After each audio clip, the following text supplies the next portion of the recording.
After her sister's death, she signed a 5-year contract marriage with her sister's billionaire husband. That's the moment everything in her life flips upside down. A quiet young woman steps into a mansion filled with grief, secrets, and the ghost of the sister she'd just lost. She thinks she's only honoring a final wish by marrying a man whose heart is shattered. But the deeper she walks into that house, the more the walls whisper the truth. There are things her sister never said, papers she never meant anyone to find, and a secret so painful it could destroy the fragile peace inside that home. Now she's trapped between a man learning how to breathe again and the memory of a sister who may not have been who she seemed. So when the truth finally comes out, will this contract marriage heal 2 broken hearts, or tear them apart forever? Tell me in the comments where you're watching from right now, and if this story speaks to you, make sure you hit subscribe so you don't miss the next one.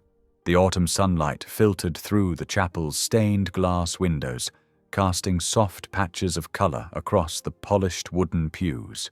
Hudson Carter's hands trembled slightly as she adjusted another white lily in the spray of flowers at the front of the small sanctuary. The sweet scent of the blooms mixed with the familiar woody smell of furniture polish, a combination that would forever remind her of this day. She'd been here since dawn, keeping her hands busy to stop her mind from wandering too far into the depths of her grief. The flowers needed arranging. The programs needed straightening. The photos of Willow needed to be positioned just right. Her sister's radiant smile beamed from each frame, capturing the magnetic energy she'd carried through life. "Can I help you with anything?" Pastor John Ellis's gentle voice came from behind her. His kind eyes crinkled with concern as he watched her fuss with the flowers for the 100th time. Hudson managed a small smile. "No, thank you, Pastor. I think everything's ready." She stepped back, surveying her work while smoothing down her black dress. The chapel looked beautiful, intimate, just as Willow would have wanted. As the afternoon light softened, people began arriving in small groups. Hudson greeted each one at the door, accepting their hugs and murmured condolences with quiet grace. These were Willow's closest friends, the ones who had known her real smile from her public one. The foundation staff arrived together, their usual professional demeanor softened by genuine sorrow. The wooden doors creaked open once more, and Graham Whitaker entered. Hudson's breath caught at the sight of her brother-in-law. The usually imposing billionaire looked smaller somehow, his broad shoulders hunched beneath his perfectly tailored suit. His face was drawn, eyes shadowed by days of sleepless nights that matched her own. Their gazes met across the chapel, and for a moment Hudson saw past the wealthy businessman to the raw grief they shared. He gave her a slight nod before taking his seat in the front pew. Pastor Ellis began the service with a prayer, his steady voice filling the quiet sanctuary. "We gather today to remember Willow Carter Whitaker, a beloved sister, wife, and friend." Hudson sat with her hands clasped tightly in her lap, trying to focus on the pastor's words rather than the growing ache in her chest. Memories of Willow flooded her mind, her sister's infectious laugh, the way she'd dance around the kitchen while cooking, how she'd always known exactly what to say when Hudson was feeling down. The service passed in a blur of hymns, readings, and shared memories. Hudson barely registered standing to light the memorial candle, her movements automatic as she carried out the rituals of goodbye. Through it all, she was acutely aware of Graham's presence, his silent grief a mirror of her own. As the final prayer concluded and people began to move toward the reception area, Graham approached her. His usual confident stride was replaced by heavy steps, and Hudson noticed his eyes were rimmed with red. "Hudson," he said softly, reaching into his suit jacket. "Willow, she left this for you." He withdrew a cream-colored envelope, her name written across the front in Willow's distinctive, flowing script. Hudson's fingers trembled as she took it. "Thank you," she whispered, but Graham had already turned away, disappearing through the chapel doors. The last rays of sunset stretched across the floor as Hudson sank into a back pew, alone with her sister's final words. The envelope felt heavy in her hands, weighted with unspoken meaning. Taking a deep breath, she carefully broke the seal. Inside, she found 2 pieces of paper. The first was a handwritten note in Willow's familiar handwriting. "Take care of him, Hudson. He saved me. Now he needs saving too." Hudson's vision blurred with tears as she unfolded the second document. Legal terminology jumped out at her as she scanned the page. Marriage contract, 5-year term, charitable foundation preservation. Her sister's signature graced the bottom of the page, along with blank spaces waiting for her name and Graham's. The chapel had grown dim, shadows deepening in the corners as evening settled in. Hudson stared at the papers in her hands, her mind struggling to process what Willow was asking of her. A marriage contract. To Graham, the man who had loved her sister, who had built an empire of giving with her, who now seemed as lost in his grief as Hudson felt in hers. She carefully folded the papers back into the envelope, her hands shaking slightly. The weight of Willow's request pressed against her heart, mixing with her grief to create something new and uncertain.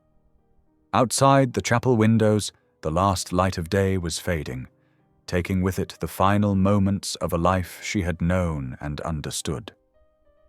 Through the growing darkness, Hudson sat motionless in the pew, the envelope clutched in her hands. Her sister's last wish echoed in her mind, a request that would change everything. But how could she possibly decide? The answer felt as elusive as the sunlight that had slipped away, leaving her alone with a choice she never expected to face. The empty chapel held no answers, only the lingering scent of lilies and the weight of a decision that would reshape not only her future, but Graham's as well. Willow had always been the one with the grand plans, the bold choices. Now she had left Hudson with perhaps the boldest request of all, and no way to ask her sister why. The morning sun cast long shadows through the towering glass windows of the Foundation's headquarters as Hudson stepped into the lobby. Her heels clicked against the polished marble floor, each step echoing in the vast space. The security guard at the desk recognized her immediately, probably from all the newspaper photos of Willow, and directed her to the top floor. The elevator ride felt endless. Hudson smoothed her simple black dress, trying to calm her racing heart. The letter from yesterday sat heavy in her purse, its contents still sending waves of disbelief through her. When the doors finally opened, she found herself in a sophisticated reception area where a kind-faced woman looked up from her desk. "Ms. Carter, Mr. Whitaker is expecting you. Right this way, please." Graham's office was exactly what Hudson expected. Spacious but understated, with floor-to-ceiling windows overlooking the city.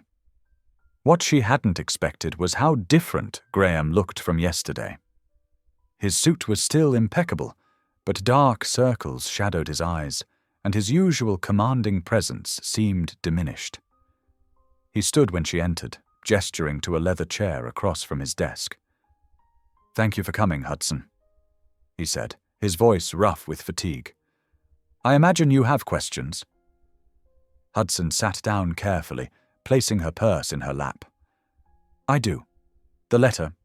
The contract. I don't understand why Willow would ask this." Graham ran a hand through his silver-streaked dark hair, a gesture that spoke of exhaustion and worry.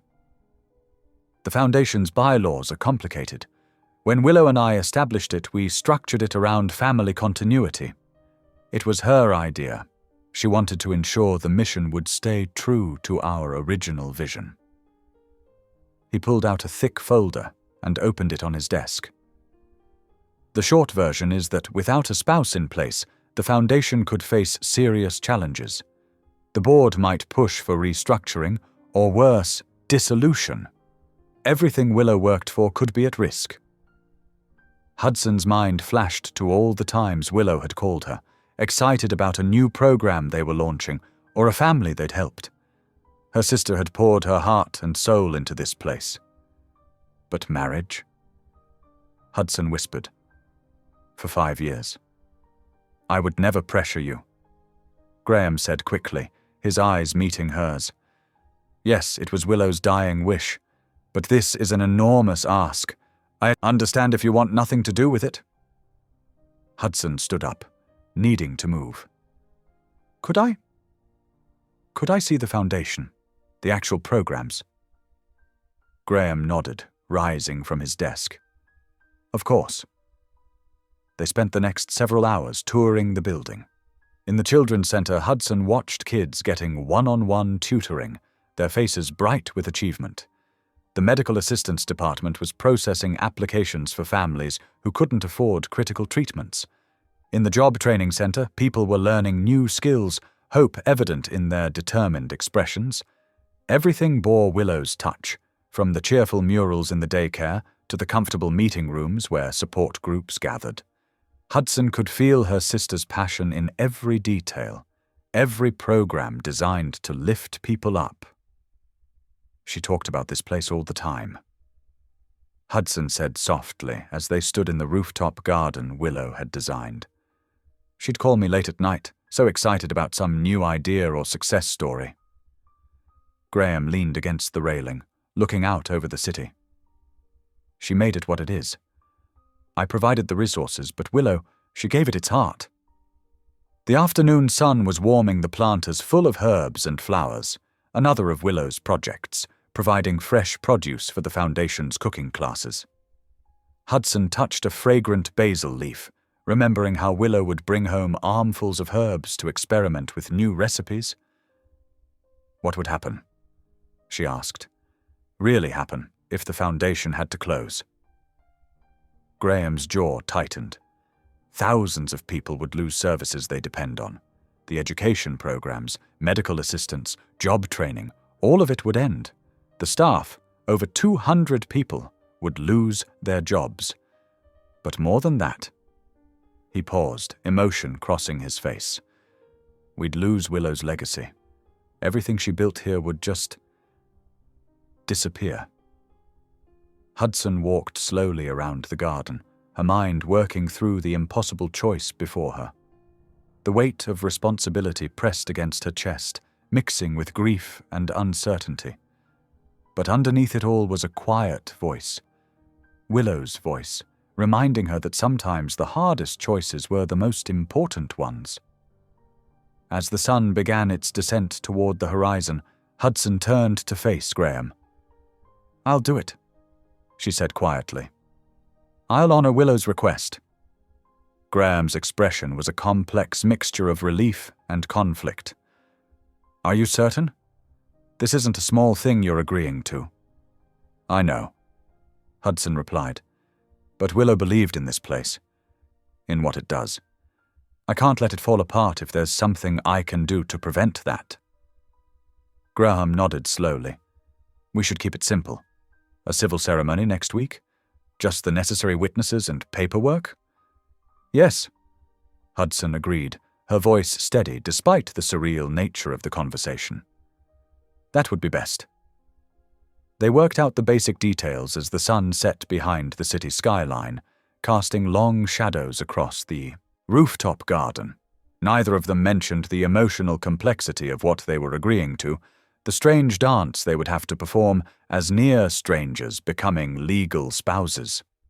When Hudson finally left the building, the streetlights were coming on, casting pools of yellow light on the sidewalk. She could feel the weight of the day settling over her like a heavy blanket. Behind her, she knew Graham was still in his office, probably feeling the same overwhelming mix of emotions. They had each returned to their separate homes that evening, carrying the knowledge of their impending union, a marriage born of duty and a dying wish, with consequences neither of them could fully predict. The city hummed around them, unaware that in 1 week's time, everything would change.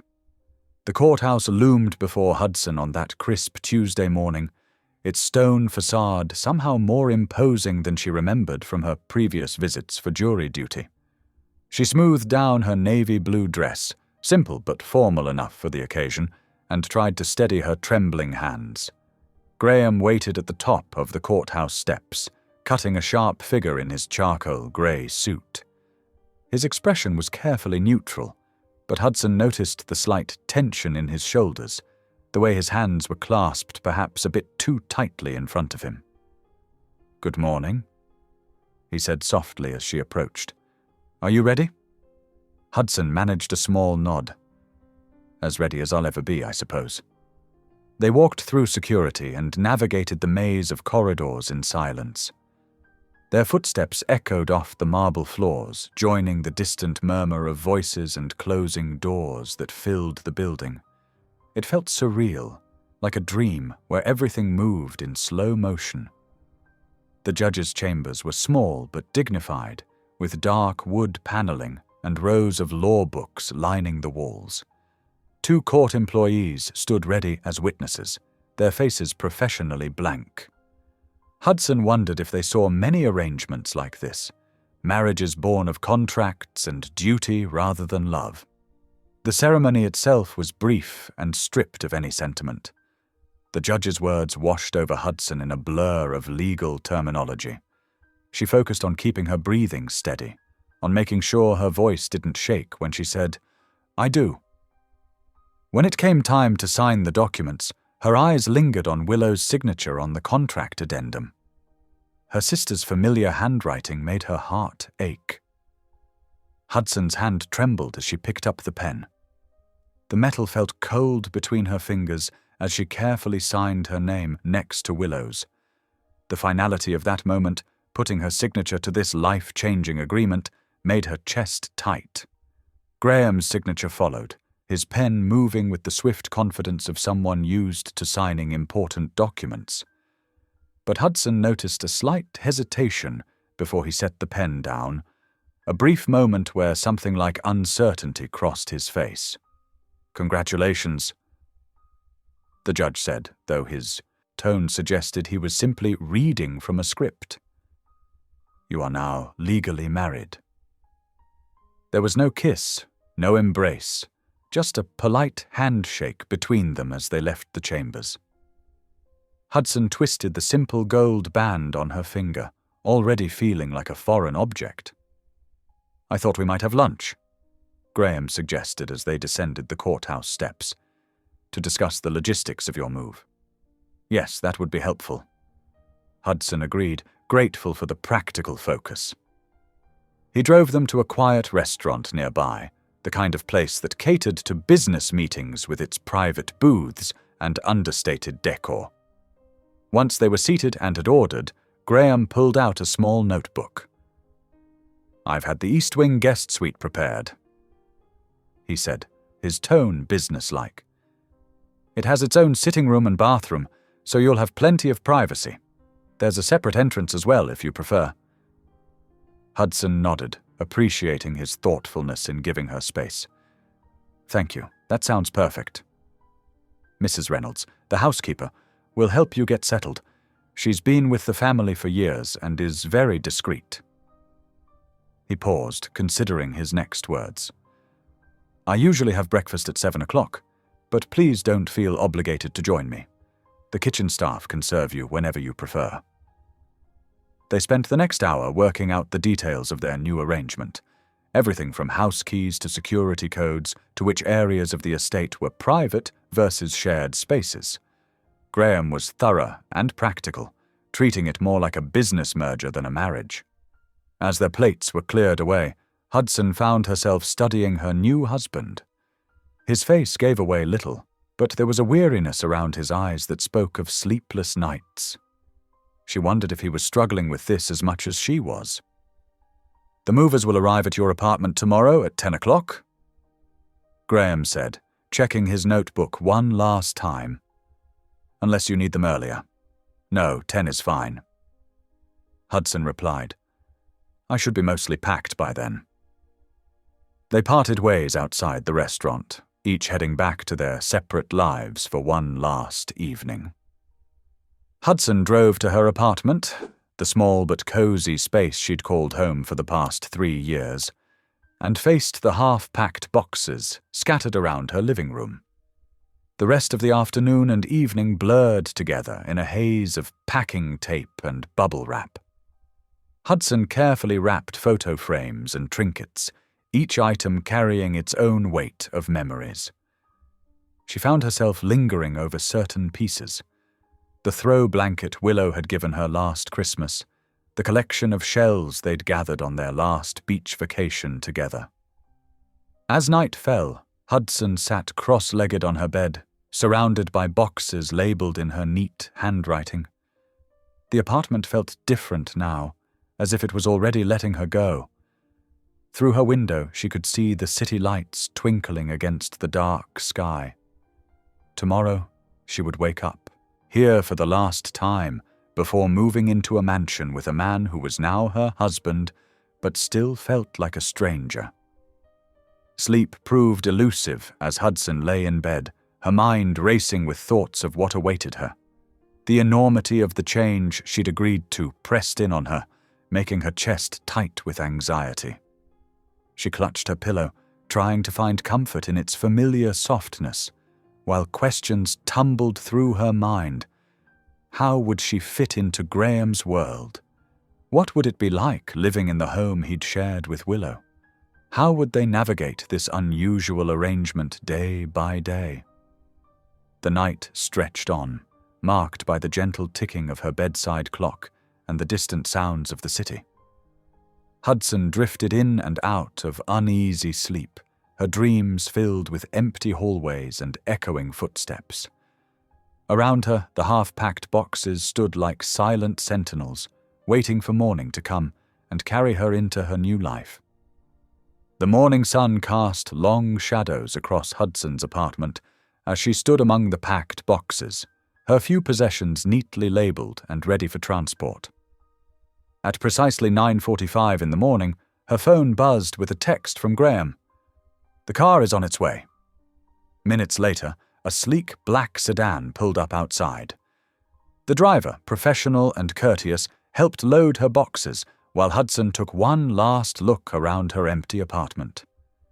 The space that had been her sanctuary now echoed with emptiness, each footstep a reminder of the life she was leaving behind. The drive to the Whitaker estate took 30 minutes, winding through increasingly affluent neighborhoods until they reached the iron gates that marked the property's entrance. Hudson's heart beat faster as they drove up the tree-lined driveway, the mansion growing larger with each turn. The limestone facade gleamed in the midday sun, its windows reflecting the clear autumn sky. As the car came to a stop, the front door opened to reveal Mrs. Harland, the housekeeper. She was a warm-looking woman in her 50s, wearing a neat navy dress and a gentle smile that didn't quite reach her eyes. "Welcome home, Mrs. Whitaker," Mrs. Harland said, then quickly corrected herself. "Or would you prefer Miss Carter?"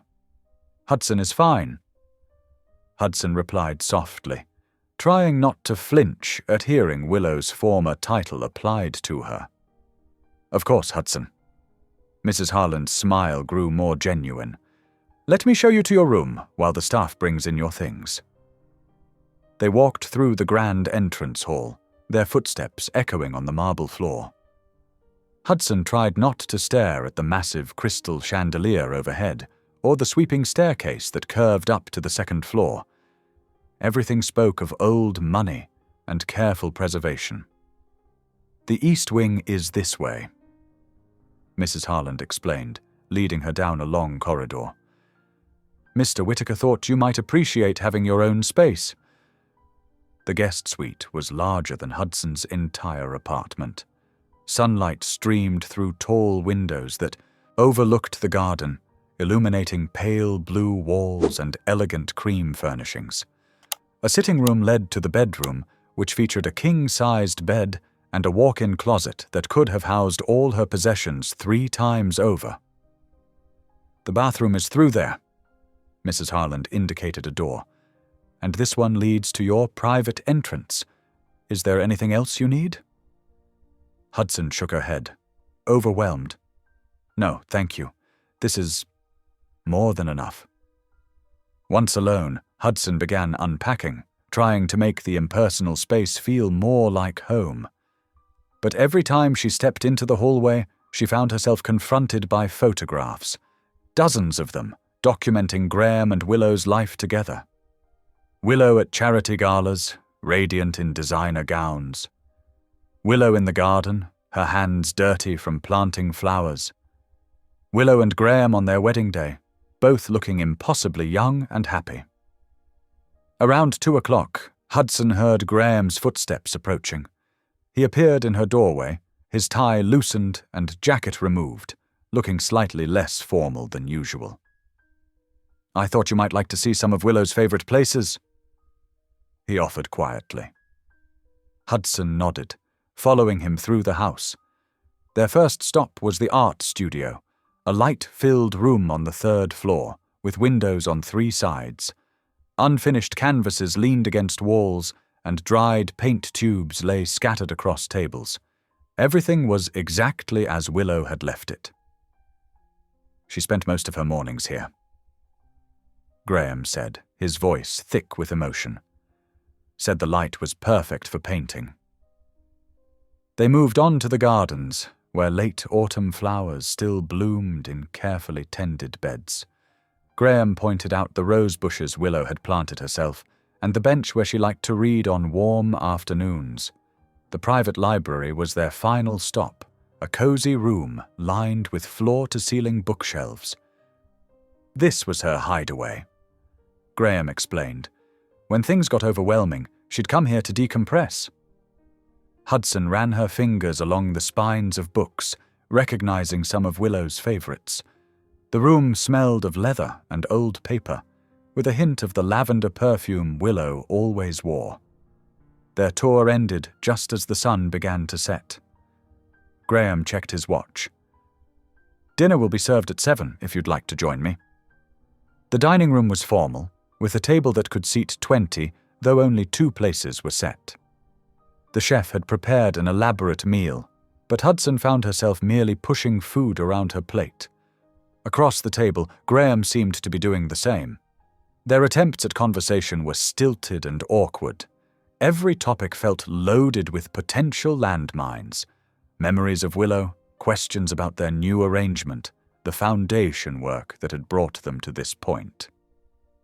The foundation board meeting is next week, Graham mentioned between bites. You don't need to attend if you're not ready. No, I should be there, Hudson replied. It's why we're doing this after all.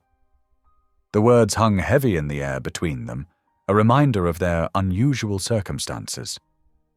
They finished their meal in silence, the clink of silverware the only sound in the vast room. After dinner, Hudson excused herself, retreating to her new bedroom. She sat on the edge of the perfectly made bed, listening to the unfamiliar creaks and groans of the house settling around her. The room was beautiful, but it felt like a hotel suite, impersonal and temporary, despite knowing it would be her home for the next 5 years. From somewhere in the house, she heard classical music playing faintly. Graham's evening routine, perhaps. The melody drifted through the halls like a ghost, another reminder of how out of place she felt in this world of wealth and careful propriety. Hudson changed into her pajamas and pulled out her well-worn copy of Pride and Prejudice, hoping the familiar words would provide some comfort. But even as she tried to lose herself in the story, she couldn't shake the feeling that she was an intruder in this house, filled with Willow's presence, trying to fill a space that could never truly be hers. The antique clock in her sitting room chimed 10 times, its sound both beautiful and somehow lonely in the quiet of the evening. Hudson placed her book on the nightstand and turned out the light, but sleep felt far away as she lay in the too large bed, surrounded by the whispers of a house that held too many memories of her sister. The morning sun filtered through the tall windows of Graham's home office as Hudson arrived at 9 o'clock sharp. The room was a perfect blend of old-world charm and modern efficiency, with dark wood paneling and state-of-the-art computer equipment. Graham stood by his desk, already rolling up his sleeves. "I thought we could start with these," he said, gesturing to several boxes of files. Willow had her own unique way of organizing things. Hudson nodded, remembering her sister's creative chaos. She always said organization stifled inspiration. They settled into a rhythm, sorting through years of foundation documents. Hudson found herself drawn into the stories hidden within the paperwork, grant applications that had changed lives, thank you letters from families helped by their programs, photographs of community events where Willow's smile lit up every frame. She really poured her heart into this, Hudson murmured, carefully placing another stack of papers into the completed projects pile. Graham's voice was soft when he replied, "Everything she did with her whole heart." As the morning stretched into afternoon, Hudson worked her way through a filing cabinet near the window. The drawer was filled with folders labeled in Willow's distinctive handwriting, mostly financial reports and outreach planning documents. But something caught her eye, a manila folder tucked behind the others, marked only with WC in her sister's hurried scrawl. Curiosity pulled at her. When Graham stepped out to take a phone call, Hudson carefully extracted the folder. The moment she opened it, her heart stopped.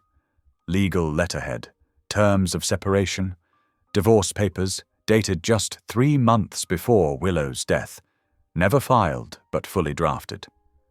Hudson's hands trembled as she scanned the documents. Creative differences, irreconcilable expectations, growing emotional distance. The clinical language painted a picture so different from what she'd believed about her sister's marriage. All those glamorous photos in the hallway, all those stories about their perfect partnership. Had it all been a carefully maintained facade? Footsteps in the hallway sent her pulse racing.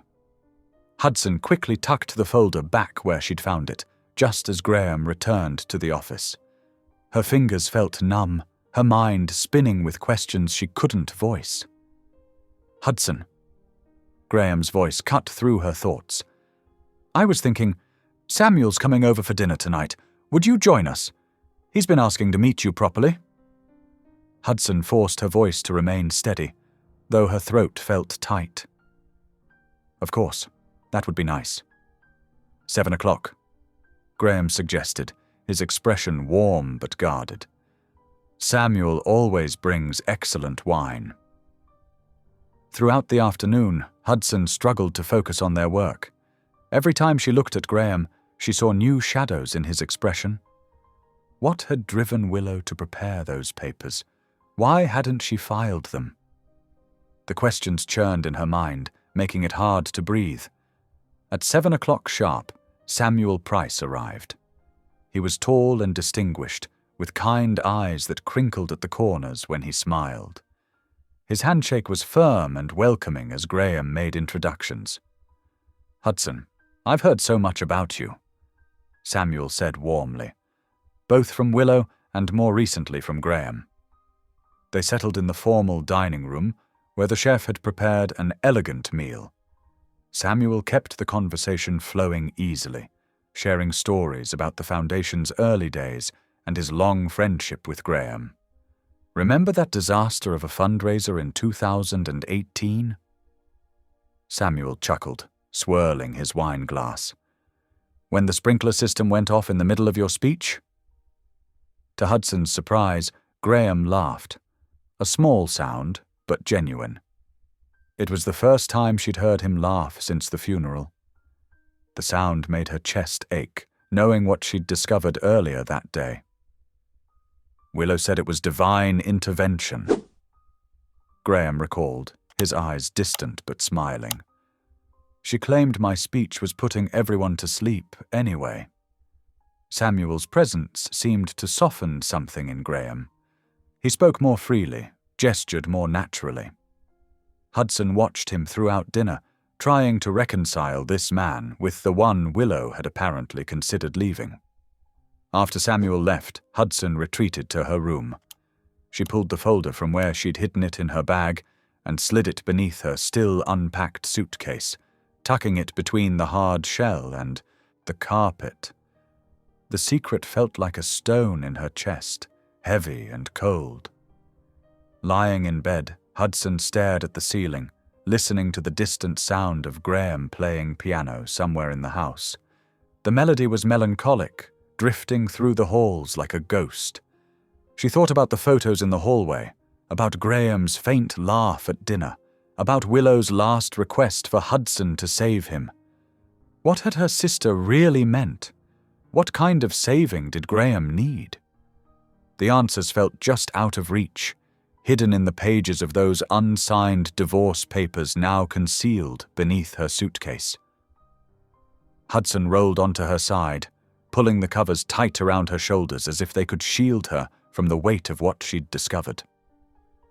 Sleep would be long in coming tonight, with this secret lodged between her ribs like a thorn. The morning sun streamed through the kitchen windows, casting warm patches across the marble countertops as Hudson made her way downstairs. She found Graham already seated at the breakfast nook, reading the newspaper with a half-empty coffee cup beside him. He looked up when she entered, offering a small nod.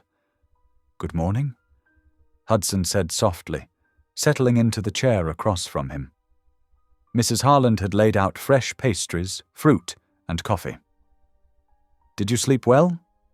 Graham asked, folding his paper away. His voice was quiet but carried genuine concern. "Yes, thank you," Hudson replied, though the weight of her discovery from yesterday still pressed heavily on her mind. She focused instead on pouring herself a cup of coffee, adding cream until it turned the perfect shade of caramel. Over the next several days, they fell into an unexpected rhythm. Breakfast became their daily constant, a quiet time of gentle conversation and shared space before the demands of the day took over. Hudson discovered Graham preferred his coffee black and always read the business section first. He learned she hummed softly while preparing her tea and loved fresh berries with her morning yogurt. The Foundation's upcoming spring gala demanded much of their attention. They spent hours in the home office, reviewing guest lists and debating decoration schemes. Hudson's teaching background proved unexpectedly useful as she suggested ways to showcase the Foundation's educational initiatives. "What if we displayed artwork from the after-school programs?" she suggested one afternoon, watching Graham pace near the windows. "Let the donors see exactly what their money supports." He paused, considering. "That's actually brilliant." A ghost of a smile touched his lips. Willow would have loved that idea. The mention of her sister's name no longer brought immediate pain. Instead, it carried a bittersweet warmth, like sunshine through rain clouds. Between work sessions, Hudson found ways to soften the mansion's formal atmosphere. The kitchen filled with the comforting scent of fresh-baked bread as she taught Mrs. Harland her grandmother's recipe. The staff began lingering in the kitchen, drawn by both the aroma and Hudson's gentle presence. "My mother always said bread feeds the soul as much as the body," Hudson explained to the housekeeper as they kneaded dough together one afternoon. Mrs. Harland's usual professional reserve melted slightly as she shared stories of her own mother's cooking. Fresh flowers appeared throughout the house, cheerful daisies in the morning room, elegant roses in the dining room, peaceful lilies in the library. Hudson arranged them carefully, remembering how Willow had always loved bringing nature's beauty indoors. Late one night, Hudson woke to muffled sounds from down the hall. Following the noise, she found Graham in his study, head in his hands, clearly shaken from a nightmare. Without hesitation, she got him a glass of water and sat quietly nearby. "Would you like me to pray with you?" she offered softly. Graham looked startled, then vulnerable. After a moment, he nodded. Hudson's gentle voice filled the dark room with words of comfort and peace.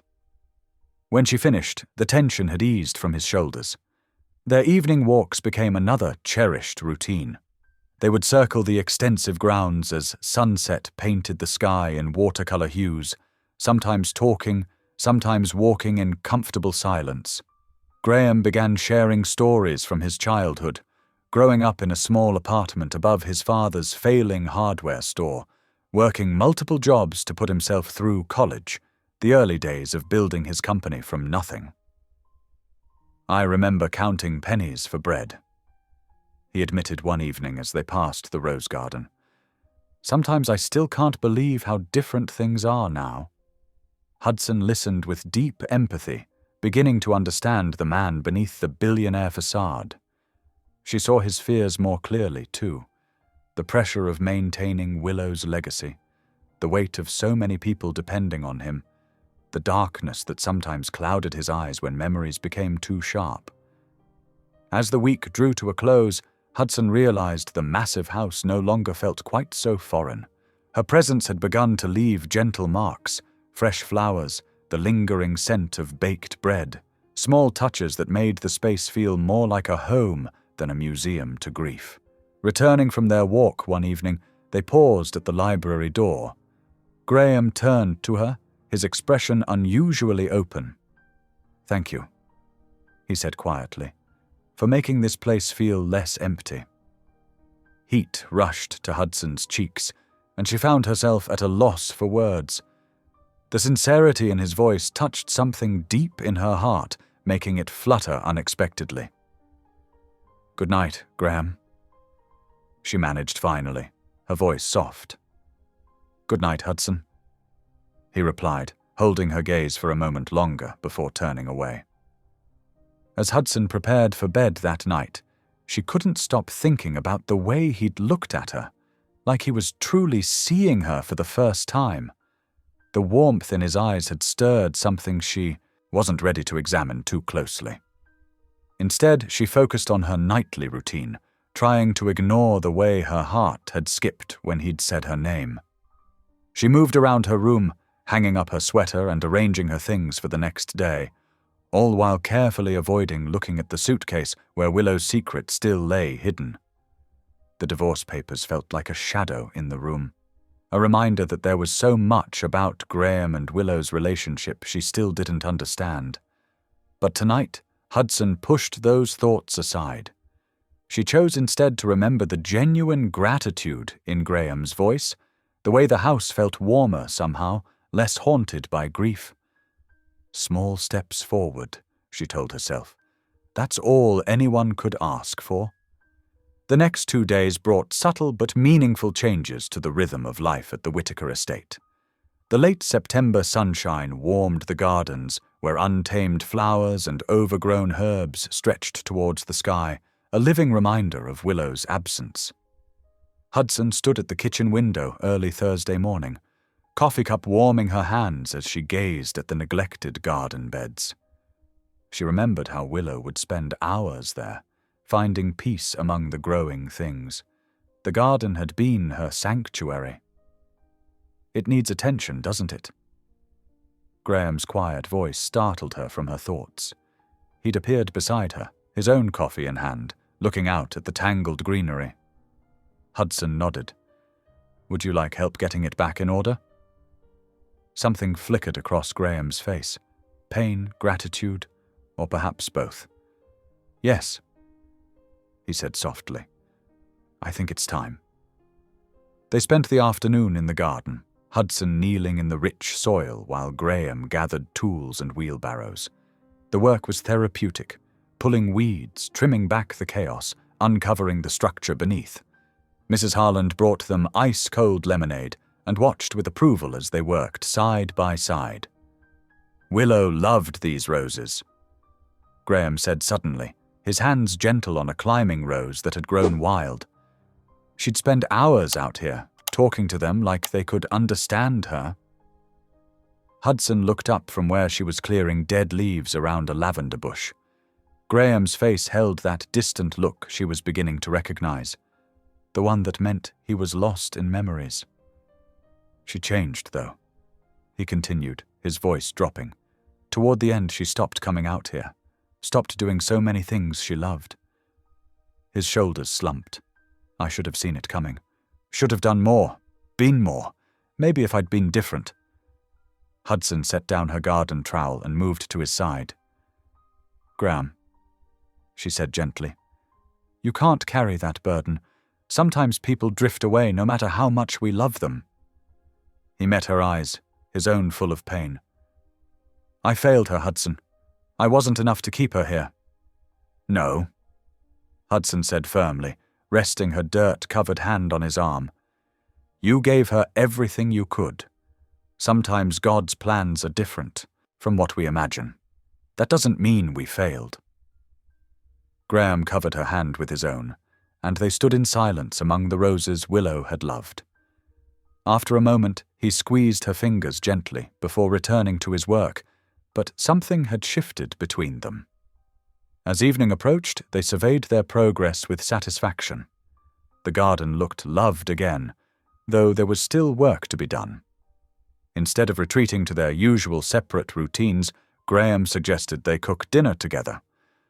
"I'm not much help in the kitchen," he warned as they washed up, "but I can follow directions." Hudson laughed. "Well, that's a start. How about pasta? Simple but satisfying." The kitchen came alive with their activity. Hudson showed Graham how to chop vegetables while she prepared the sauce, her mother's recipe coming naturally to her hands. When Graham accidentally splattered tomato sauce on his crisp white shirt, his look of dismay sent Hudson into a fit of giggles. "It's not funny," he protested, but his lips twitched with suppressed amusement. "It absolutely is," Hudson managed between laughs. "The great Graham Whittaker, defeated by marinara sauce." To her delight, Graham actually chuckled, a warm, rich sound she hadn't heard before. "I'll have you know I've conquered corporate boardrooms. Clearly those are easier than basic cooking skills," she teased, handing him a damp cloth. Their dinner turned out surprisingly well, eaten at the kitchen island rather than the formal dining room. The conversation flowed easily, punctuated by moments of comfortable silence. Hudson found herself studying Graham's face when he wasn't looking, noting how the lines of stress had softened somewhat. After they cleaned up, Graham hesitated in the hallway. "There's something I'd like to show you," he said quietly. He led her down a corridor she hadn't explored before, stopping before a set of double doors. His hand trembled slightly as he turned the handle. This was Willow's favorite room, he explained as they entered. I couldn't come in here since." The music room was beautiful, windows stretching from floor to ceiling, their panes catching the last light of day. A grand piano dominated the space, its polished surface reflecting the golden evening light. Sheet music still sat on the stand, waiting for hands that would never return. Hudson moved slowly toward the piano, drawn by its presence. "May I?" she asked softly. Graham nodded, sinking into a nearby armchair as Hudson settled onto the bench. Her fingers found the keys naturally, and the opening notes of "Amazing Grace" filled the room. The hymn's familiar melody wrapped around them like a comfort blanket, speaking of hope and redemption. When Hudson glanced over, she saw tears tracking silently down Graham's cheeks. She continued playing, letting the music say what words couldn't. As the final notes faded away, Graham wiped his eyes. "Thank you," he whispered hoarsely. "I'd forgotten. Forgotten there could be beauty in memories, not just pain." He stood slowly. "Good night, Hudson."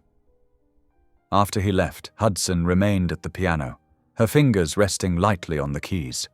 The room felt different now, less like a shrine to grief, and more like a place where healing could begin. She thought about Graham's vulnerable moments in the garden, his unexpected laughter in the kitchen, the way he'd let her see his tears. Her heart felt full and uncertain all at once. The Graham she was coming to know was so different from the distant figure she'd imagined him to be. His gentle heart, hidden beneath layers of protection, called to something deep within her own soul. Hudson played a few more quiet notes, trying to sort through her confused emotions. Her feelings for Graham were shifting, transforming into something that both thrilled and frightened her. She wasn't ready to name those feelings yet, but she couldn't deny their presence. The music room held her thoughts as darkness fell outside the tall windows. Eventually she closed the piano lid with careful hands and stood, knowing sleep would be elusive tonight. There was too much to process, too many changing dynamics to consider. But for now, she would hold on to the memory of Graham's smile, his tears, and the way he'd trusted her enough to share both. Hudson stood before her bedroom mirror, smoothing down the dark blue silk of her gown. The dress was simple, but elegant, a choice that felt true to who she was, rather than trying to match Willow's bold style. Her hands trembled slightly as she fastened her mother's pearl necklace, the only jewelry she'd chosen to wear. A soft knock at her door made her turn. "Come in," she called. Mrs. Harland entered, her eyes warming at the sight of Hudson. "You look lovely, dear. Mr. Whitaker is waiting downstairs whenever you're ready." Hudson took a deep breath, gathering her courage. "Thank you, Mrs. Harland. I hope I can do this right." "Just be yourself," the housekeeper advised gently. "That's more than enough." Descending the grand staircase, Hudson saw Graham waiting in the foyer. He wore a perfectly tailored black tuxedo, his normally tousled hair neatly combed. When he looked up and saw her, his expression softened in a way that made her heart skip. "You look beautiful," he said quietly as she reached the bottom step. "Thank you," Hudson replied, accepting his offered arm. "I'm nervous about tonight." Graham squeezed her hand reassuringly. "You'll do wonderfully. Just remember, these people believe in the Foundation's mission. They're here to help us make a difference." The drive to the venue was quiet, both lost in their thoughts. The Foundation's annual gala was its largest fundraising event, and this would be Hudson's first public appearance as Graham's wife. She knew comparisons to Willow were inevitable. The ballroom took her breath away. Crystal chandeliers cast warm light over elegant table settings, while floor-to-ceiling windows revealed the twinkling city beyond. Flowers arranged in Willow's favorite colors adorned every surface. As guests began arriving, Hudson stood beside Graham, greeting each one with genuine warmth. She was surprised to find how naturally the conversations flowed. Where Willow had dazzled with her magnetic personality, Hudson connected through quiet authenticity and careful listening. "Tell me more about your work with children's literacy," she encouraged one donor, her eyes bright with interest. "That sounds like exactly the kind of program we'd love to expand." Throughout the evening, Hudson moved among the guests with growing confidence. She shared stories about the Foundation's impact, listened to suggestions, and showed genuine appreciation for every contribution. Graham watched from across the room as she knelt to speak with a donor's young daughter, making the child giggle with delight. "Your new wife is quite different from Willow," Samuel, the Foundation's COO, commented to Graham, "but there's something special about her way with people." Graham nodded, his eyes following Hudson as she gracefully navigated another conversation. "She has a gift for making everyone feel heard and valued." As the night progressed, Hudson found herself actually enjoying the event. The Foundation's mission felt more personal now that she'd seen its work up close. When she spoke about their programs, it came from a place of genuine passion. "We're hoping to open 3 new community centers next year," she explained to a group of interested donors. "Every child deserves a safe place to learn and grow." Her sincerity struck a chord. By the end of the evening, several major donors had committed to increasing their support.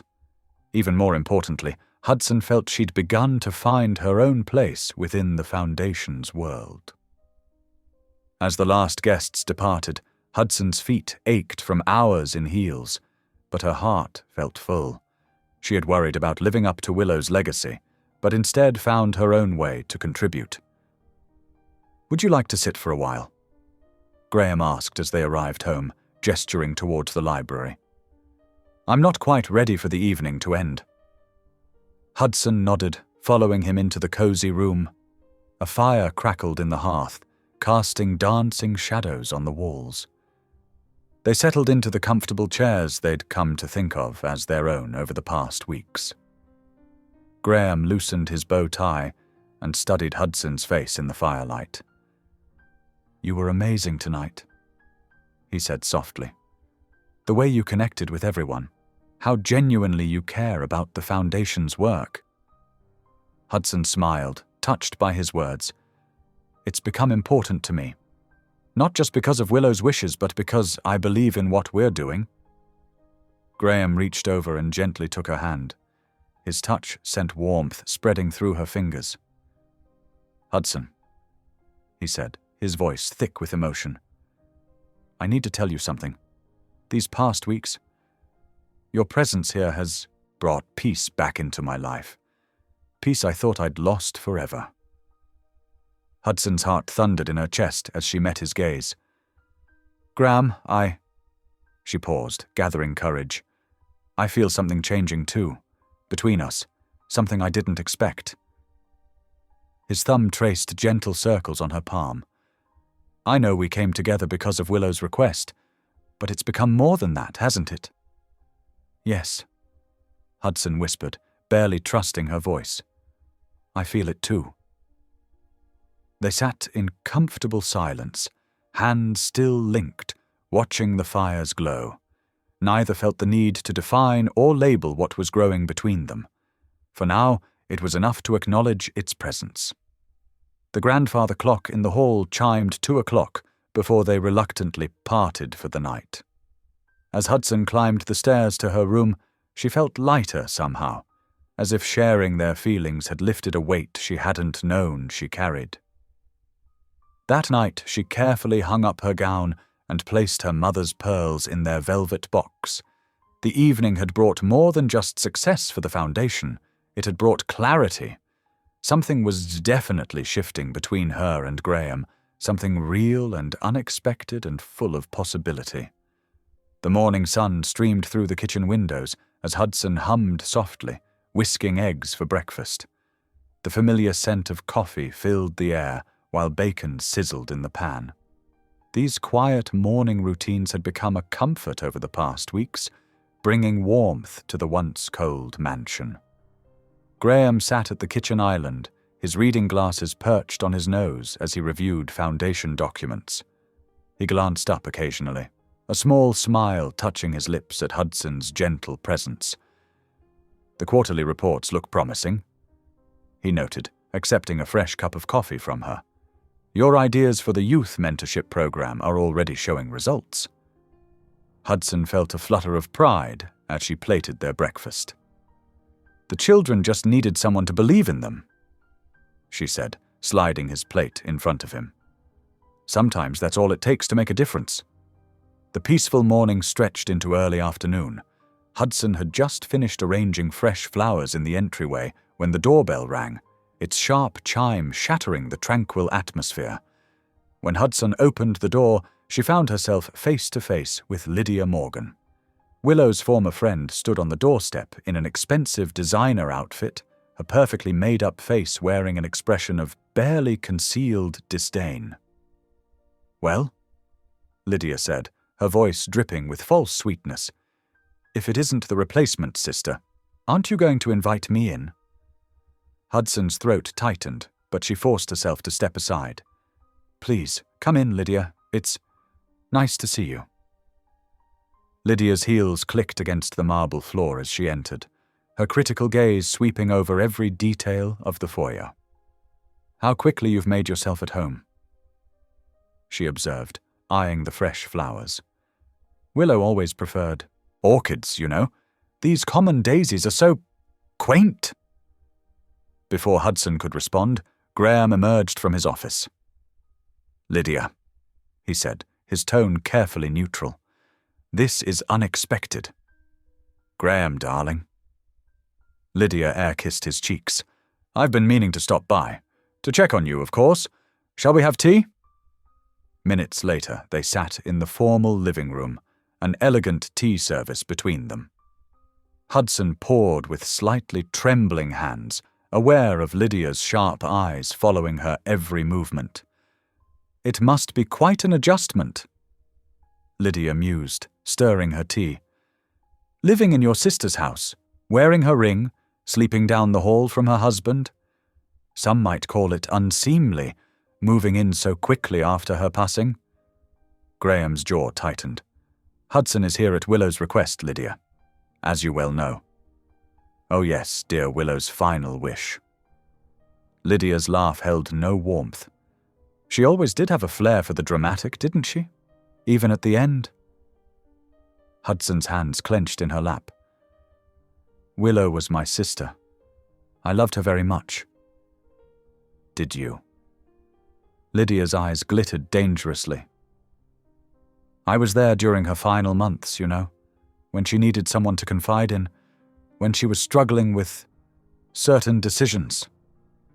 The pointed look she gave Hudson made it clear. Lydia knew about the divorce papers. Graham excused himself briefly to take an important foundation call, leaving the two women alone. As soon as he was out of earshot, Lydia's pretense of civility dropped entirely. "Let's be clear," she hissed, leaning forward. "You may have fooled Graham with your sweet, caring act, but I see right through you, stepping into your sister's shoes before she's even cold in her grave. It's disgusting." Hudson felt the color drain from her face. "That's not what this is," she protested weakly. "No?" Lydia's smile was cruel. "I saw how you looked at him tonight at dinner. How long have you been waiting for this chance, Hudson? To finally stop being the plain, forgettable sister and take something that belonged to Willow?" "Please stop," Hudson whispered, her voice breaking. "You don't belong here," Lydia continued mercilessly. "You're not Willow. You'll never be half the woman she was. And sooner or later, Graham will realize that too." When Graham returned, Hudson excused herself quickly, retreating to her room. She sat on the edge of her bed, trying to steady her breathing as Lydia's words echoed in her mind. The cruel accusations had struck deep, feeding into her own fears and insecurities. A soft knock at her door made her quickly wipe her eyes. Graham stood there, concern etched on his features. "Hudson, are you all right? You look pale." She managed a weak smile, unable to meet his gaze. "I'm fine," she lied. "Just tired. It's been a long day." Graham hesitated, clearly wanting to say more, but Hudson turned away, unable to bear his kindness in that moment. She couldn't tell him about Lydia's cruelty, not when her words had awakened such painful doubts. "Good night, Graham," she said softly, still not looking at him. "Good night, Hudson," he replied, his voice gentle with worry. The door closed quietly behind him, leaving Hudson alone with her troubled thoughts and the lingering echo of Lydia's devastating words. The mansion felt colder somehow, as if Lydia's visit had stripped away the warmth Hudson had worked so hard to create. She lay awake long into the night, wondering if perhaps Lydia was right. Maybe she didn't belong here after all. The morning sun cast long shadows across the breakfast table, where an uninvited Lydia Morgan sat stirring her coffee with deliberate slowness. Hudson tried to focus on buttering her toast, but she could feel Lydia's calculating gaze following her every move. "I thought I'd stay a while longer," Lydia announced, her tone dripping with false sweetness. "To catch up properly with Graham. We have so much to discuss about dear Willow's final months." Graham cleared his throat uncomfortably. "I have meetings this morning, Lydia." "Oh, but surely you can spare some time for an old friend." Lydia's smile didn't reach her eyes. After all, I knew Willow so well, better than some might think. Hudson's hands trembled slightly as she set down her butter knife. The implied threat in Lydia's words was clear. After breakfast, Graham retreated to his study for a conference call, leaving Hudson to deal with their unwelcome guest. She busied herself tidying the kitchen, trying to ignore the way Lydia prowled through the house like a predator seeking weakness. "I think I'll freshen up," Lydia announced eventually. "Which guest room should I use?" "The blue room at the end of the hall," Hudson replied quietly, knowing she couldn't refuse without causing a scene. As Lydia's footsteps faded upstairs, Hudson felt a sudden chill of dread. Her suitcase was still partially unpacked in her room, and the divorce papers. Before she could move, Lydia's triumphant voice rang out from above. "Oh, what have we here?" Hudson's heart stopped. She raced up the stairs, but it was too late. Lydia stood in the doorway of Hudson's room, holding the manila folder with an expression of malicious glee. My, Lydia purred. "What interesting reading material you've been keeping from Graham." "Lydia, please," Hudson begged. "It's not what you think." "Graham," Lydia called out, already heading toward his study. "There's something you need to see." Hudson followed desperately, her legs feeling like lead. Graham looked up from his desk as they entered, his expression shifting from annoyance to concern at their faces. "What's going on?" Lydia held out the folder with theatrical flair. "Look what I found hidden in Hudson's room. It seems your dear new wife has been keeping secrets." Graham took the folder, his face growing pale as he recognized Willow's handwriting. As he read through the divorce papers, his hands began to shake. "When did you find these?" he asked Hudson, his voice dangerously quiet. "A few days ago," Hudson whispered. "In Willow's desk drawer. And you didn't tell me?" Graham's voice cracked with hurt and betrayal. "You just hid them away?" "I was trying to protect you," Hudson pleaded. "You were already dealing with so much grief." "Protect me?" Graham's laugh was bitter. "By deceiving me, by manipulating my vulnerability while I trusted you." Lydia watched with satisfaction from the corner, her arms crossed. "Just as I suspected, using her own sister's death to secure her place here." "No!" Hudson cried. "That's not true. I would never— I thought you were different." Graham cut in, his voice thick with emotion. "I thought you were honest. But you're just like everyone else, aren't you? Using me for your own agenda?"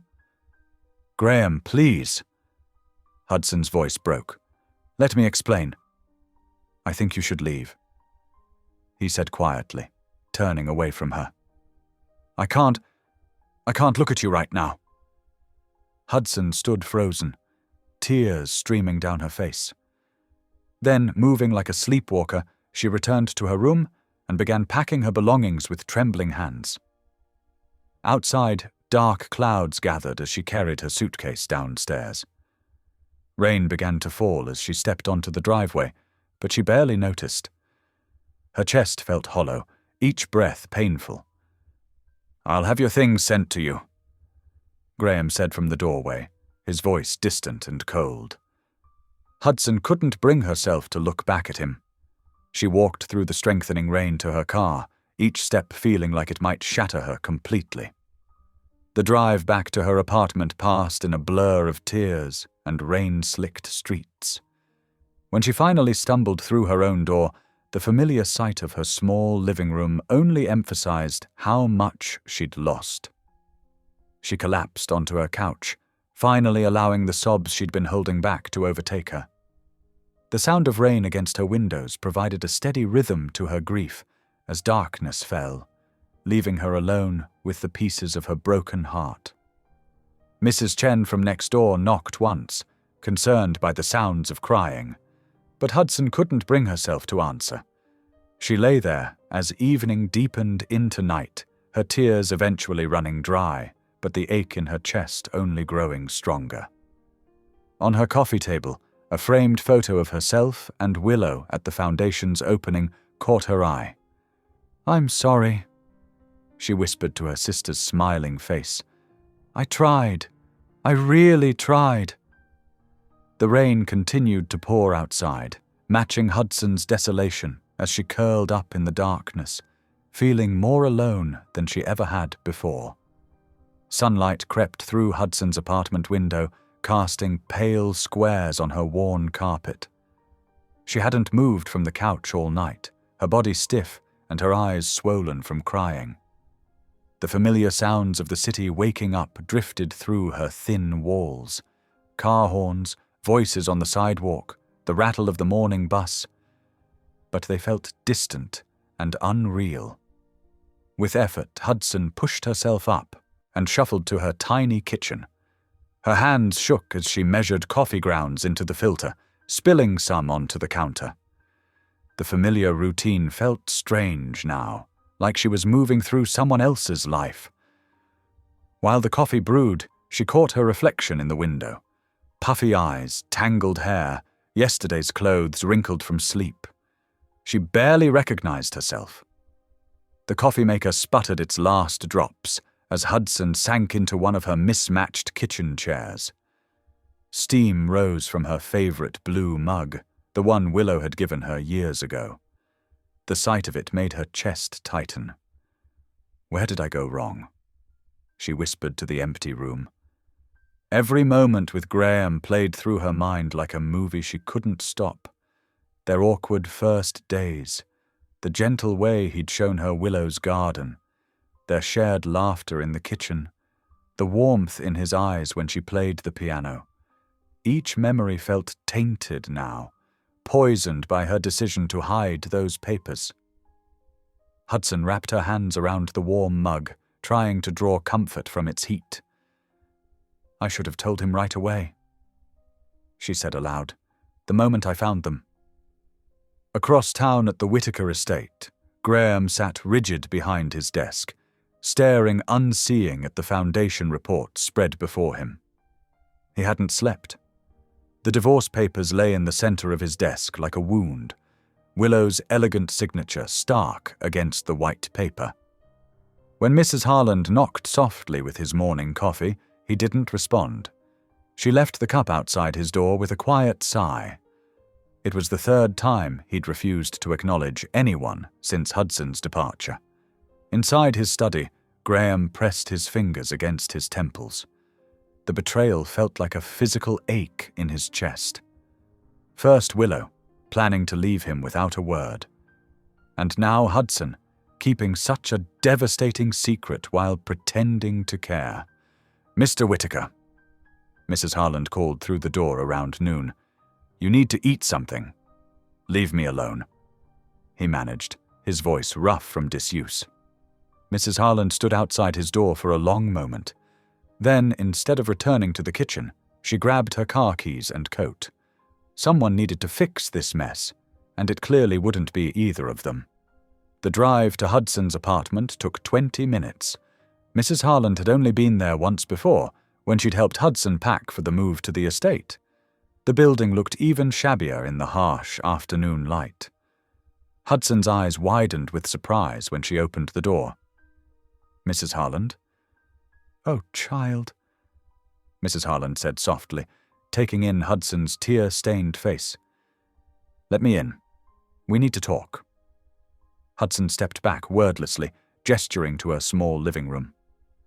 Mrs. Harland settled onto the worn couch, patting the spot beside her. "I know about the papers," she said gently, "and I think it's time you knew the whole truth about your sister and Graham." Hudson sank down beside her, twisting her hands in her lap. "What do you mean?" Mrs. Harland's eyes were kind but serious. "Willow never loved Graham the way a wife should love her husband. She was grateful to him. He saved her life when she was at her lowest point. But gratitude isn't the same as romantic love." Hudson's breath caught. "What?" "Graham found her that night she tried to—" Mrs. Harland paused, choosing her words carefully. when she was in that dark place. He got her help, supported her recovery, gave her purpose through the foundation.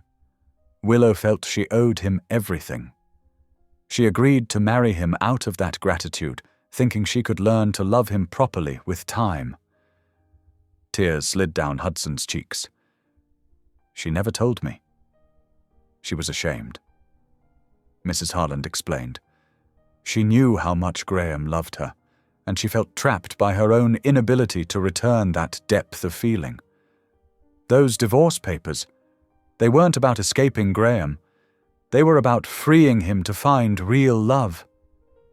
Hudson buried her face in her hands. But why did she want me to marry him? Mrs. Harland smiled softly. Because she saw in you everything she wished she could be. Your steady faith, your genuine compassion, your ability to love deeply and honestly. She knew you could heal Graham's heart in a way she never could. But I failed, Hudson whispered. I kept those papers hidden and ruined everything. You were trying to protect him, Mrs. Harland said firmly. Just like Willow tried to protect him by staying. But sometimes love means telling hard truths, even when they hurt. They sat in silence for a moment, the late afternoon sun casting long shadows across the floor. Finally, Mrs. Harland stood. Don't give up, she said, squeezing Hudson's shoulder. And please forgive yourself. You have such a beautiful heart, Hudson. Don't let guilt destroy it. After Mrs. Harland left, Hudson moved through her apartment in a daze, processing everything she'd learned.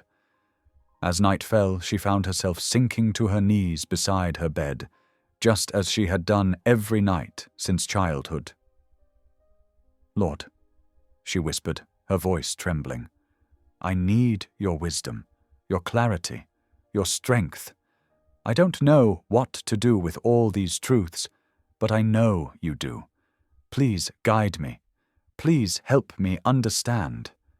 The city lights twinkled outside her window as she remained there, pouring out her heart in prayer, seeking peace in the midst of her confusion. For the first time since leaving the estate, she felt a tiny spark of hope flutter in her chest. Maybe understanding the whole truth was the first step toward healing, not just for herself, but for Graham too. Graham stood in his darkened bedroom as another sleepless night faded into dawn. His reflection in the mirror looked haunted. Dark circles under his eyes, stubble coating his jaw, shirt wrinkled from tossing and turning. He hadn't slept properly since Hudson left. The morning light crept through the curtains, casting long shadows across Willow's untouched wardrobe. He'd avoided looking through her things since her death, but now something pulled him toward those wooden doors. His hands trembled slightly as he opened them.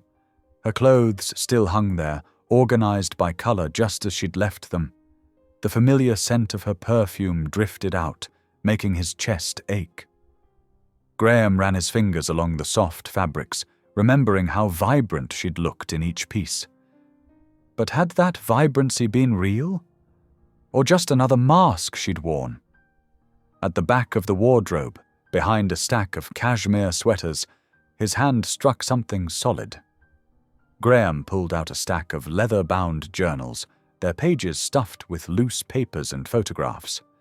His heart thundered as he carried them to the window seat, settling into the morning light. The most recent journal lay on top, its pages dog-eared and well-worn. Graham opened it carefully, recognizing Willow's flowing handwriting. March 15th. Another night, lying awake beside him, pretending to sleep. Graham deserves so much more than what I can give. He saved my life, gave me purpose, loves me completely, and I can't return even half of what he offers. The guilt is eating me alive. Graham's hands shook as he turned to another entry. April 2nd. Watched Hudson with the children at the foundation today. She has such natural warmth, such genuine compassion. Everything about her is real. No masks, no pretense. She reminds me of Graham that way. Sometimes I think they would have been perfect for each other if I hadn't gotten in the way. Page after page revealed Willow's private torment. Her gratitude for Graham's rescue had twisted into an obligation she couldn't bear. She wrote about feeling trapped, not by him, but by her own inability to love him the way he deserved. May 20th. Hudson visited today. The way she listens, really listens, to people amazes me. She has the kindness I've always pretended to have. When I see her with Graham, how naturally they interact, I feel even more like an imposter. He needs someone who can love him honestly, openly, someone like her. Graham had to pause, his vision blurring with tears. He remembered that day, how Hudson had brought fresh flowers and homemade cookies, how she'd sat with him discussing the foundation's future while Willow had retreated to her studio. He'd thought Willow was just having one of her quiet days. He hadn't known she was watching, planning, hoping. June 10th. Started the divorce papers today. Not because I don't care about Graham, God knows I do, but because he deserves a chance at real love. Hudson will know how to help him heal when I'm gone. She has the strength I never found, the faith I only pretended to have. The entries grew shorter and more scattered as Willow's illness progressed, but one theme remained constant: her desire for Hudson to help Graham find happiness again. July 1st. Hudson came to visit me in the hospital today. She doesn't know it yet, but I'm leaving her my most important task, saving Graham the way he once saved me. She's the only one who can help him learn to trust love again. The last entry, dated just days before her death, was barely legible. My dearest Hudson, you've always been the better sister, the kinder heart. Please help him remember how to smile. Show him that real love isn't about obligation or guilt. You both deserve that chance. Graham set the journal aside, his chest tight with emotion. The morning had stretched into afternoon while he read, and now golden sunlight filled the room. Everything looked different in its glow, including his memories of Hudson's actions. She hadn't hidden those divorce papers out of manipulation or deceit. She'd been trying to protect him from more pain, just as Willow had protected him from her own struggles. Both sisters, in their own ways, had put his healing before their own needs. And how had he repaid that care? By lashing out, by assuming the worst, by driving away the very person Willow had trusted to help him find peace. Graham reached for his phone, dialing Samuel's number with shaking fingers. His friend answered on the second ring. "Graham, are you all right?" "No," Graham admitted, his voice rough. "I need to take some time away from work. There's something important I need to fix." Samuel's response was immediate and understanding. "Take whatever time you need. The company won't fall apart without you for a few days." "Thank you." Graham paused, gathering his courage. "I was wrong about Hudson, Samuel. So wrong. Willow knew exactly what she was doing when she brought us together." "I could have told you that," Samuel said gently. "That young woman has more genuine compassion in her little finger than most people have in their whole bodies. What are you going to do about it?" Graham looked out at the setting sun, its warm light reminding him of Hudson's gentle presence. "I'm going to make things right, somehow." After ending the call, Graham sat surrounded by Willow's journals, watching darkness settle over the estate. The house felt emptier than ever without Hudson's warmth, but now he understood why. Willow had known all along that Hudson's steady faith and honest heart were exactly what this cold place needed. What he needed. He had to find a way to fix what his anger and mistrust had broken. He owed it to Willow's memory, to Hudson's kindness, and to his own heart's quiet whisper of hope. Grey clouds hung heavy over the city as Hudson sat at her small kitchen table, a cup of cooling coffee beside her and blank paper before her. The gentle patter of rain against her window seemed to match the rhythm of her racing heart as she picked up her pen for the 5th time that morning. "Dear Graham," she wrote, then paused, searching for the right words. The paper already held several false starts, each crumpled and discarded. How could she explain something she was still trying to understand herself? She took a deep breath and began again. "I owe you an apology that feels too big for words. Finding those divorce papers shocked me, and in my misguided attempt to protect you from more pain, I ended up causing exactly that. I should have trusted you with the truth immediately. You deserved that honesty. Please know that I never meant to manipulate or deceive you. The time we spent together at the estate showed me a side of you that Willow never fully described. Your kindness, your quiet strength, the way you care so deeply for others even when you try to hide it. I couldn't bear the thought of adding to your grief. These past weeks have taught me so much about faith, forgiveness, and—" Hudson's pen hesitated above the paper. She wanted to write about how her feelings had changed, how seeing him through new eyes had awakened something she'd never expected. But the words wouldn't come. Meanwhile, across town, Graham gripped his steering wheel as he navigated through the increasingly heavy rain. The windshield wipers fought a losing battle against the downpour, matching the frantic pace of his thoughts.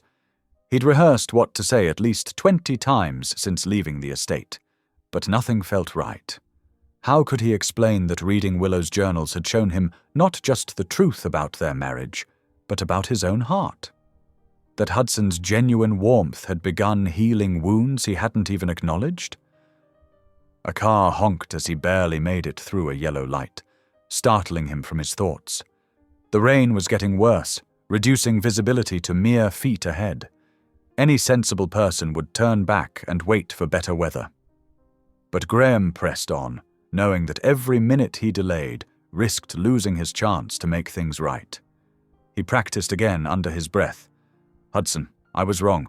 I should have trusted you. I should have—" He shook his head, frustrated. Simple apologies felt inadequate after the way he'd treated her.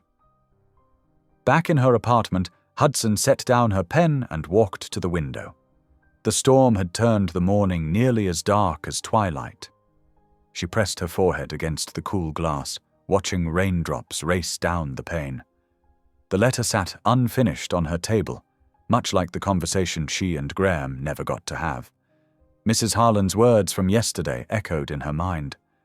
Willow stayed with Graham out of gratitude, but you see him for who he really is. She did see him, his struggles, his pain, but also his capacity for joy and love. She'd witnessed it in small moments, his gentle smile when she played piano, his quiet strength during the gala, the way his eyes softened when she prayed with him. A sudden, urgent knocking jolted Hudson from her thoughts. The sound was almost desperate, barely audible over the storm. She hesitated, not expecting visitors on such a dreary morning. The knocking came again, more insistent. Hudson moved toward her door, heart pounding. Through the peephole she saw a familiar figure, Graham, standing in her hallway, completely drenched from the rain. Water dripped from his usually impeccable suit, his hair plastered to his forehead. Her hands trembled as she undid the chain and opened the door. Graham stood there, breathing hard as if he'd run up the stairs. His eyes met hers with an intensity that made her catch her breath. He looked simultaneously lost and determined, vulnerable and strong. "Hudson," he said, his voice rough with emotion. "I need to—" He stopped, seeming to struggle for words. Hudson noticed he was shivering slightly, his clothes soaked through from the storm. "Come in," she said softly, stepping aside. "You're freezing." Graham entered her small apartment, looking out of place among her modest furnishings, yet somehow exactly where he belonged. Water pooled beneath his expensive shoes on her worn welcome mat. "I'll get you a towel," Hudson said, turning toward her bathroom, desperate for a moment to collect herself. "Wait," Graham called, catching her wrist gently. His touch was cool from the rain, but sent warmth spreading through her arm. "Please, I need to say this first." Hudson turned back to face him, her heart thundering in her chest. Rain continued to drum against her windows, creating a cocoon of sound around them as they stood in her narrow entryway, the air thick with unspoken words. "I found Willow's journals," Graham said, his voice barely above a whisper. "I know why she wanted you to be there after she was gone. She saw something in you that I was too blind to recognize at first, something real and precious and true." Hudson felt tears welling in her eyes, but didn't dare move to wipe them away. "The divorce papers," he continued. "You were protecting me, weren't you? Just like you've been trying to protect me since the day you moved into the estate. And I repaid your kindness with accusations and anger." "Graham, you don't have to—" "Yes, I do," he interrupted gently. "I need to say this. You brought light back into that house, Hudson, into my life. You showed me what real faith looks like, not just in God, but in people, in possibility, in love." The last word hung between them, heavy with meaning. Hudson's breath caught in her throat as Graham took a step closer, his eyes never leaving hers. "I was wrong," he said. "So terribly wrong. Can you forgive me?" Hudson looked up at him, seeing past the successful businessman to the vulnerable soul beneath. The boy who grew up with nothing, the man who'd lost so much, the heart that was finally learning to trust again. The rain continued its steady rhythm against her windows, but in that moment the whole world seemed to hold its breath, waiting for her response. Hudson felt frozen in place as Graham's rain-soaked form filled her doorway. Water dripped steadily from his clothes onto her welcome mat, creating a small puddle at his feet. The usual polished businessman was completely disheveled, his expensive suit clinging to him, his dark hair plastered to his forehead. But it was his eyes that held her attention. They blazed with an intensity she'd never seen before. "Hudson," he began again, his voice rough with emotion. "When you left, everything went dark again. The house felt empty, hollow, just like after Willow died. But this time was different. This time I knew exactly who I was missing." He ran a trembling hand through his wet hair, sending droplets scattering. "I found Willow's journals yesterday. She'd hidden them in the back of her wardrobe. I spent all night reading them, trying to understand." Hudson's heart squeezed painfully in her chest. "Graham, you don't have to— Please," he interrupted gently. "Let me finish. I need you to hear this." She nodded silently, wrapping her arms around herself, as if to hold in all the feelings threatening to spill over. "Willow was struggling for a long time," Graham continued. "She wrote about feeling trapped by expectations, by the image she thought she had to maintain. She stayed with me out of gratitude, because I helped her when she was at her lowest. But we weren't. We weren't what I pretended we were."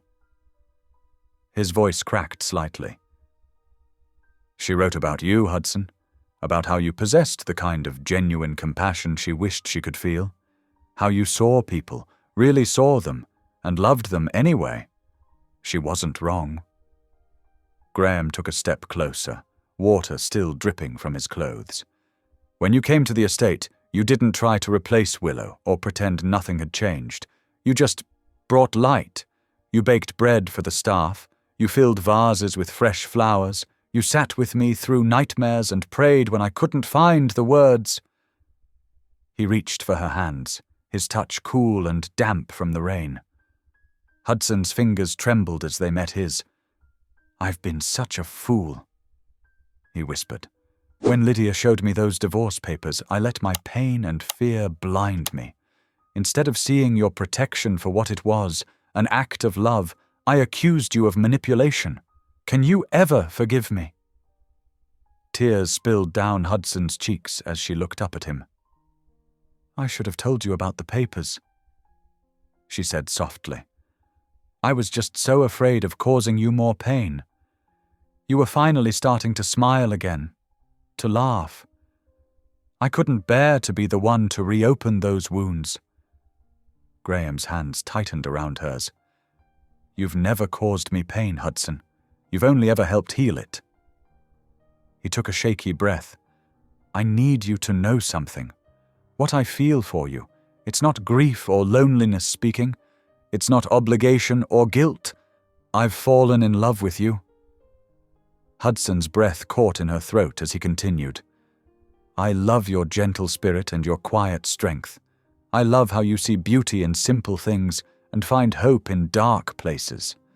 I love that you make our massive house feel like a home just by being in it. I love—" His words were cut off as Hudson stepped forward and wrapped her arms around him, pressing her face into his wet shirt. Graham's arms immediately encircled her, holding her close as if he never wanted to let go. They stood there in her doorway, crying together as the rain pounded against the windows, washing away months of misunderstanding and pain. "I love you too," Hudson whispered against his chest. "I've been fighting it, feeling guilty for having these feelings when I was only supposed to be fulfilling Willow's request. But I can't help it. I love you, Graham." He pulled back just enough to look into her eyes, reaching up to brush tears from her cheek with his thumb.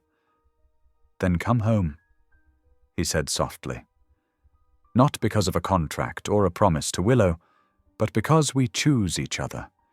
Because we want to build something real together." Hudson nodded, fresh tears spilling down her face. "Yes," she whispered. "Yes." Graham drew her close again, pressing a gentle kiss to her forehead. They stood holding each other as the storm raged outside, but inside Hudson's small apartment, peace settled over them like a warm blanket. Finally, Hudson stepped back with a watery laugh. "You're soaked through. Let me get you a towel and make some tea. We have so much to talk about." They spent the rest of the evening on Hudson's worn couch, hands clasped together as they talked through everything. Willow's struggles, the Foundation's future, their own fears and hopes. Graham shared passages from Willow's journals that showed how much she had wanted them both to find happiness. Hudson explained her initial reluctance to acknowledge her feelings, afraid they somehow betrayed her sister's memory. Willow knew exactly what she was doing. Graham said softly, thumb tracing circles on Hudson's palm. "She knew you would help me heal, but I don't think even she could have predicted we'd fall in love." Hudson squeezed his hand. "Do you think she would have been happy about it?" After reading her journals, "Yes," Graham answered without hesitation. "She wanted us both to find genuine love. She knew what we had wasn't real romance. It was built on gratitude and obligation. But what you and I have found together—" He brought their joined hands to his lips. "This is real." Outside, the storm began to quiet, rain softening to a gentle patter against the windows. Inside, two hearts that had been carrying so much weight finally felt light again, wrapped in the warmth of understanding and true love. The morning sunlight streamed through Hudson's apartment windows, casting a warm glow over the simple breakfast she had prepared. Graham sat across from her at her small kitchen table, his eyes soft with contentment as he watched her pour coffee into mismatched mugs. "I can't believe how different everything feels today," Hudson said, passing him a mug. "It's like a weight has been lifted." Graham reached across the table to take her hand. "That's because we're finally being honest with ourselves and each other." He glanced around her modest apartment, taking in the half-packed boxes from the night before. "Are you ready to come home?" Hudson's heart fluttered at the way he said, "home." "Yes," she replied with a gentle smile. though I think we might need a few trips to get everything.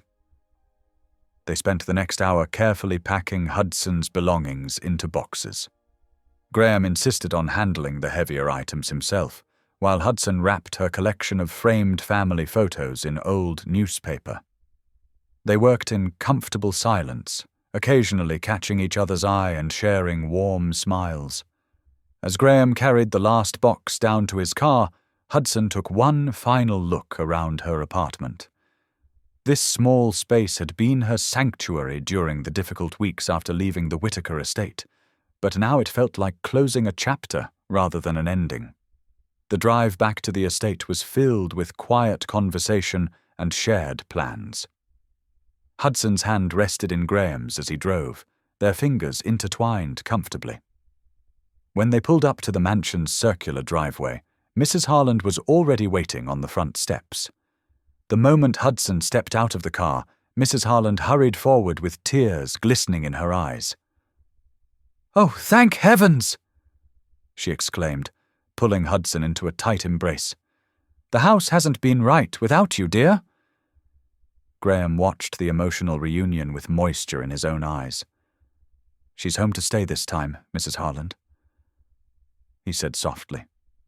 Mrs. Harland pulled back to look at them both, dabbing at her eyes with her apron. "Well, it's about time you two figured things out. Now let me help you with those boxes." The entire mood of the house seemed to shift as they carried Hudson's belongings inside. The rooms felt warmer, more alive, as if the very walls were breathing a sigh of relief. Even the staff seemed more relaxed, offering genuine smiles as they passed in the hallways. After the boxes were brought in, Graham took Hudson's hand. "I thought we could walk through the house together," he suggested. "Maybe talk about some changes we'd like to make?" Hudson squeezed his hand in agreement. They started in the formal living room, where dozens of photos of Willow still lined the walls. "I've been thinking," Graham said, studying the photographs. "We don't need to take all of these down, but maybe we could create a special memorial wall instead, something that honors Willow while allowing the rest of the house to evolve." Hudson's heart swelled with love for his thoughtfulness. "That's perfect. We could use that wall in the library, the one where she used to love sitting and reading." They continued through the house, discussing possibilities. The dark, heavy drapes in the dining room could be replaced with lighter fabrics. The unused sitting room could become a cozy reading nook. Small changes that would help the mansion feel less like a museum and more like a home. When they reached Willow's old art studio, Hudson paused in the doorway. "What if we turned this into a therapy space for the foundation?" she suggested softly. "We could offer art therapy sessions here. It would be a beautiful way to honor Willow's creativity while helping others who struggle like she did." Graham's eyes filled with emotion as he pulled her close. "That's exactly the kind of change we need to make at the foundation, too," he said. "No more hiding mental health struggles behind closed doors. We can create programs that actually help people, that show them they're not alone." They spent the next few hours sketching out ideas for new foundation initiatives. Hudson's background in education perfectly complemented Graham's business expertise as they planned outreach programs and support groups.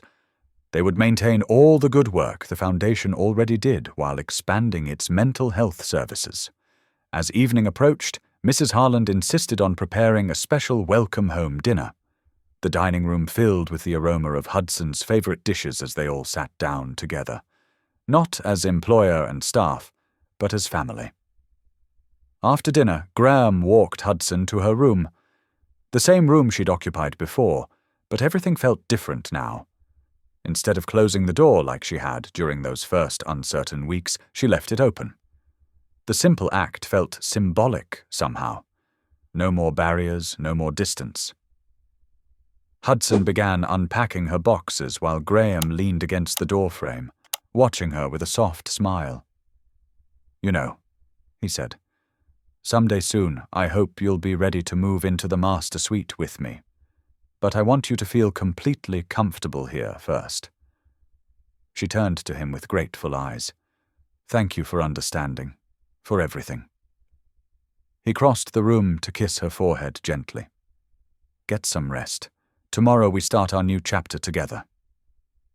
As Graham bid her good night and headed to his own room, Hudson sat on the edge of her bed and looked around. The room no longer felt like a guest space she was borrowing. For the first time since Willow's death, she felt truly at peace. Not just with being in the house, but with everything that had led to this moment. She could feel Willow's presence, not as a ghost that haunted the halls, but as a beloved sister who had known exactly what both she and Graham would need. Love had found its way through grief, bringing healing neither of them had expected, but both desperately needed. The autumn morning dawned crisp and bright, sunlight streaming through the mansion's windows as Hudson helped Mrs. Harland arrange refreshments for the foundation board meeting. Her hands trembled slightly as she placed fresh-baked scones on a silver tray, knowing how important this day was for both the foundation's future and her relationship with Graham. The board members arrived promptly at 10 o'clock, filling the formal dining room with quiet conversation. Graham stood at the head of the table, his presence commanding yet gentle as he welcomed everyone.